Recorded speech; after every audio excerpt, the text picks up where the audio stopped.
बिस्मिल्लाहिर्रहमानिर्रहीम, अस्सलाम वालेकुम। दोस्तों, लोग ये पूछते हैं कि इफेक्टिव कम्युनिकेशन क्या चीज़ है। कम्युनिकेशन बहुत ही इंपॉर्टेंट पार्ट अदा करता है।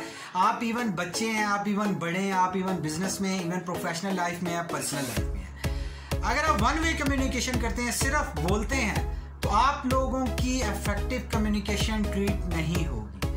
लेकिन एंड अदर साइड, आप जो बोलते हैं, आप डिजायर्ड रिजल्ट्स अचीव कर लेते हैं, दूसरे का रिस्पॉन्स अचीव करते हैं, तो this is called effective communication techniques. So effective communication में आज एक बहुत ही जबरदस्त टेक्निक शेयर करने वाला हूं। ये टॉप और one of the best technique है।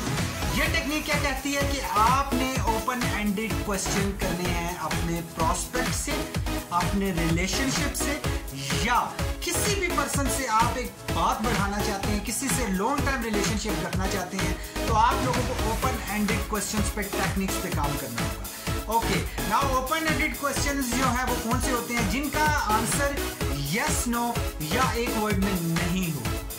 उसका आंसर, ओपन एंडेड क्वेश्चन का आंसर थोड़ा सा डिटेल में हो। आप किसी से व्हाट, हाउ, इससे रिलेटेड को क्वेश्चंस करते हैं तो उसका आंसर लंबा होगा। आप किसी से हॉबी डिस्कस करते हैं, आप किसी से उसकी पर्सनल लाइफ डिस्कस करते हैं, आप कोई भी ऐसा क्वेश्चन ना करें जिसका एक वर्ड में वो आंसर दे और आपकी कन्वर्सेशन आगे ना बढ़ पाए। लोग यहीं पे फेल होती है। तो आप लोगों ने एक लिस्ट बनानी है अपने ओपन एंडेड क्वेश्चन की और क्लाइंट से ओपन एंडेड क्वेश्चन पूछना है। आप देखिएगा कि आप लोगों के रिलेशनशिप कितने मजबूत होते हैं, आप लोगों की रैपट कितनी अच्छी होती है और आप कितनी अच्छे तरीके से सेल्स क्लोज कर पाए।